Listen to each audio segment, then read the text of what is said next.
철인 3종 경기에서 자전거를 탈 때 일어났다. 한 사륜구동 SUV가 시속 90km로 코너를 돌다가 나를 뒤에서 덮치는 바람에 나는 그 충격으로 앞으로 날아갔다. 나는 그렇게 20m를 날아가서 떨어졌다. 그때 척추뼈 6개가 부러졌는데 남부 캘리포니아 최고 외과 의사들이 수술해야 한다고 만장일치로 동의했다. 나는 엄청난 고통을 호소했다.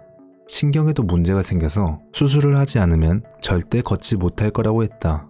하지만 나는 수술을 하기 싫었다. 장애를 가지고 살아가기 싫었고 휠체어를 타고 평생을 보내기도 싫고 진통제에 중독되어 사는 것은 죽어도 싫었다. 그래서 나만의 기회로 만들기로 결정했다. 나는 내 머릿속에 들리는 목소리를 믿었다. 나를 창조한 힘이 나를 치유할 것이다. 곰곰이 생각해보니 그 힘은 지능으로부터 오고 지능은 의식에서 오고 의식은 알아차림에서 시작하며 알아차리는 것은 주의를 기울이는 것이다. 그래서 나 자신에게 집중하기 시작했다. 내가 이미 알고 있는 지식과 아직 모르는 지식을 비교하면서 문제를 해결하려고 했다.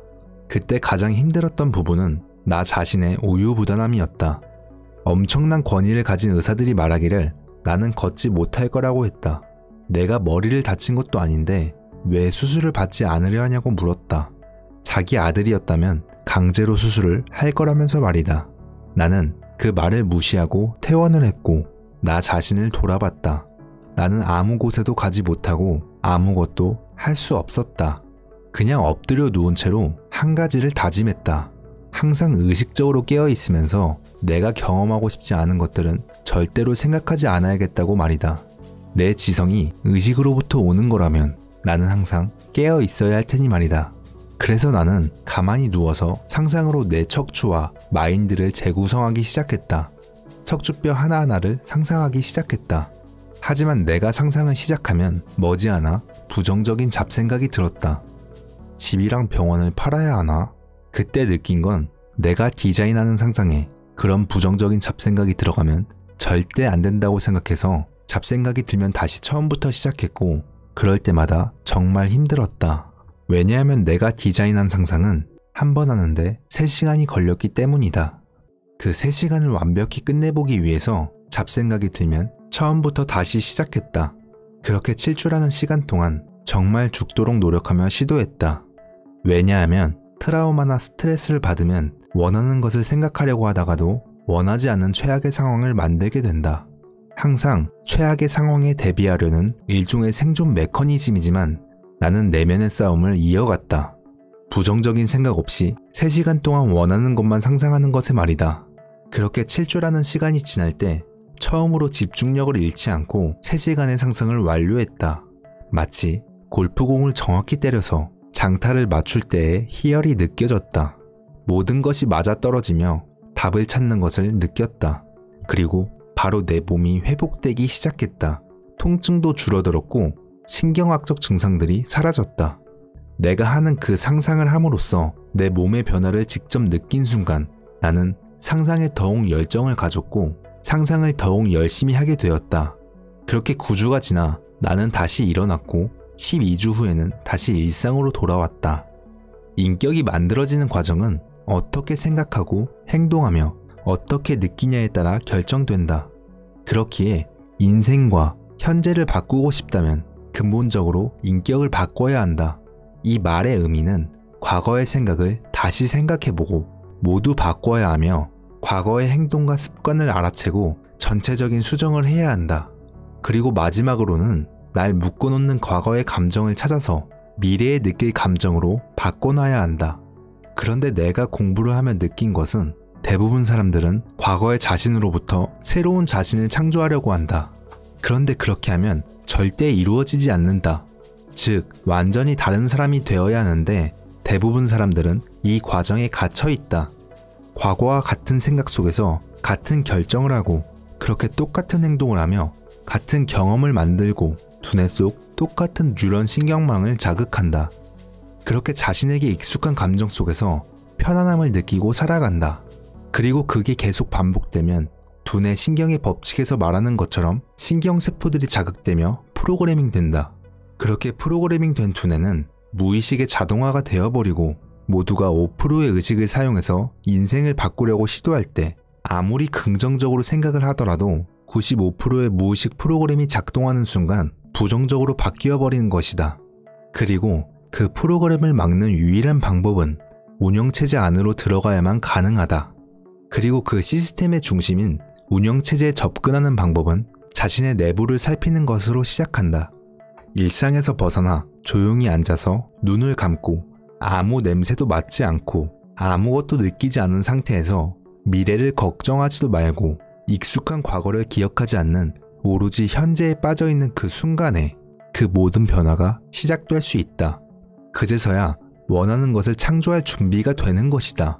그때 무의식에 각인되길 원하는 새로운 생각과 감정을 집어넣고 하고 싶은 행동을 리허설하고 그 생각과 행동이 무의식에 설치된다.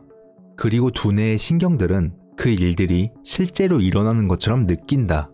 몸이 무의식의 지배를 받아서 느끼게 되는 이 감정이 상상으로 일으킨 감정인지 실제로 일어나는 일인지 구분하지 못한다. 즉, 생각은 뇌의 언어이고 감정은 뇌가 몸에게 보내는 언어인 것이다. 당신의 생각과 감정이 당신의 인격을 만드는 것이다. 사람들이 바뀌지 못하는 이유는 과거를 생각하며 하루를 시작하기 때문이다. 그러니 누구라도 지금 선택할 수 있다. 미래로부터 새로운 현재를 만들거나 과거의 기억으로 똑같은 현재를 만들거나 선택하는 것이다. 그리고 만약 누군가가 미래로부터 현재를 만들기로 결정하면 작은 결정이라도 느끼는 것이 있을 것이다. 나는 살찌는 음식을 안 먹을 거야. 나는 이제 일찍 일어날 거야. 그런 작은 결정을 하는 순간 준비해야 한다. 왜냐하면 불편함을 느낄 테니 말이다. 뭔가 익숙하지 않기에 불확실성과 걱정 등을 느끼게 된다. 그리고 그 순간 변화의 게임이 시작된다. 그러면 몸이 말할 것이다. 위험한 도전을 할 바엔 차라리 그냥 과거처럼 사는 게 나아.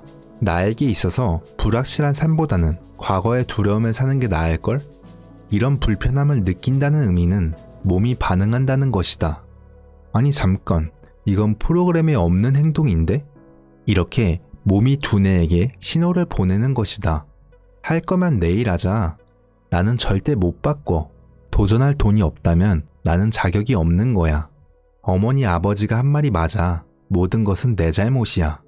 그렇게 의심의 목소리가 들릴 것이다. 여기서 중요한 것은 당신이 그 목소리에 반응하여 그 잡생각이 현실이라고 받아들이면 그 생각은 과거와 같은 결정을 만들고 결정은 같은 행동을 만들 것이며 그렇게 당신은 같은 경험을 하게 되어 같은 감정을 느끼게 될 것이다. 그러고는 말할 것이다. 아, 나는 이게 맞아. 그게 맞는 것이 아니라 익숙한 것이다. 즉, 과거의 나에서 새로운 나로 가는 그 여정에는 많은 변화가 동반된다. 신경학, 생물학적 화학물질과 호르몬 등 과거의 모든 자신이 죽어야 시작된다. 사람들은 그 부분을 이렇게 말한다. 미래는 예측할 수 없잖아요. 나는 이렇게 말한다. 미래를 예측하는 가장 좋은 방법은 그냥 만들어 버리는 것이다. 내가 모르는 미래의 나로부터 말이다. 그러니 눈을 감고 상상해보라.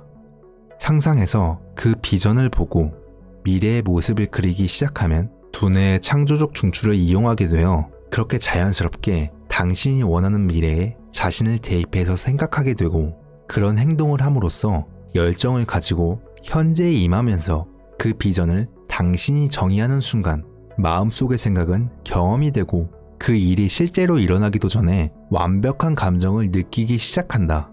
그렇게 당신의 몸과 두뇌에게 미래를 맛보게 하는 것이다.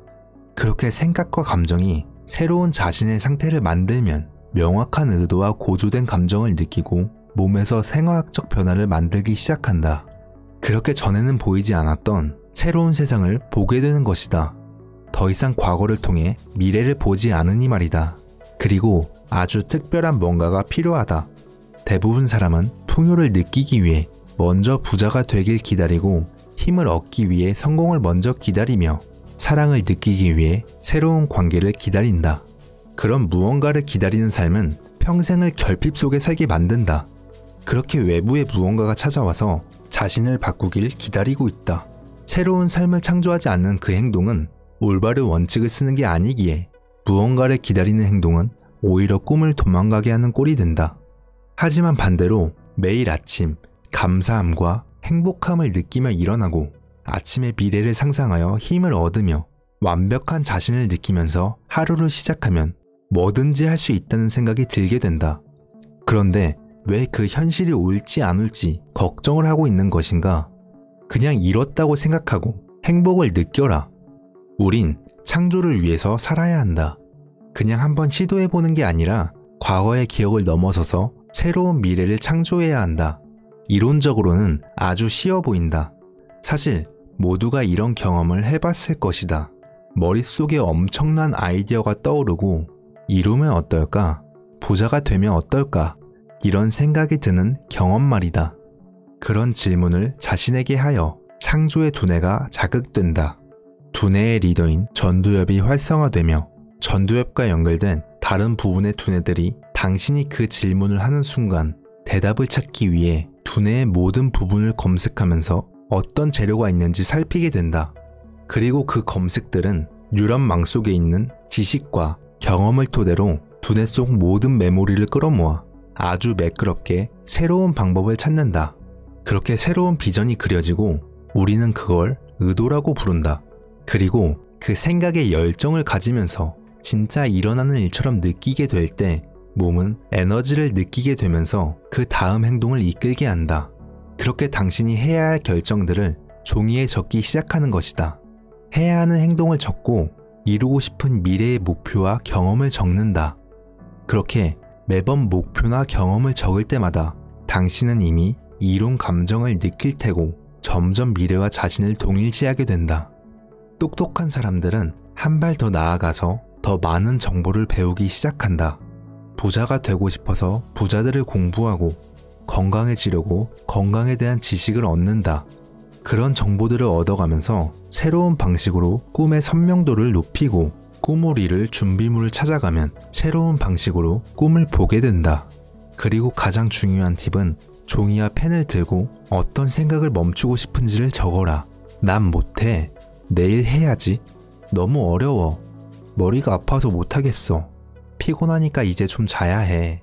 이런 멈추고 싶은 생각의 목록을 만들어서 그 생각을 의식적으로 걸러내라.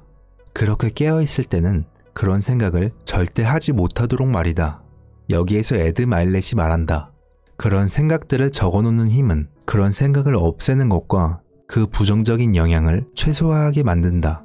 그렇게 써놓는 순간 그 생각들은 힘을 잃게 되고 그걸 쓰면서 우리가 통제력을 가지게 된다.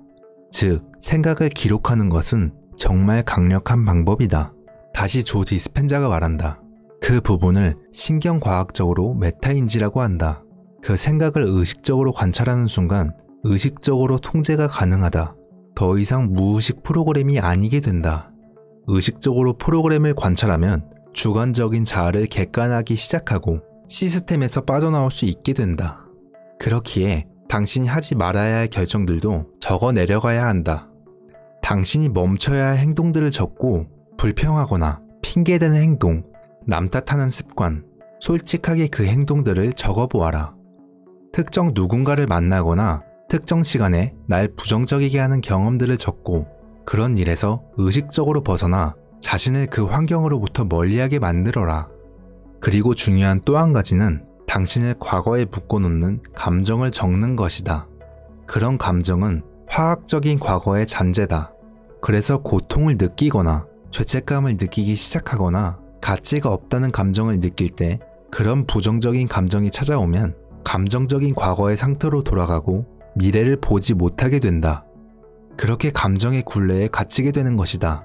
두뇌의 관점에서 이 상황을 보더라도 그런 감정을 느끼는 환경은 두뇌를 더 악화시키게 된다.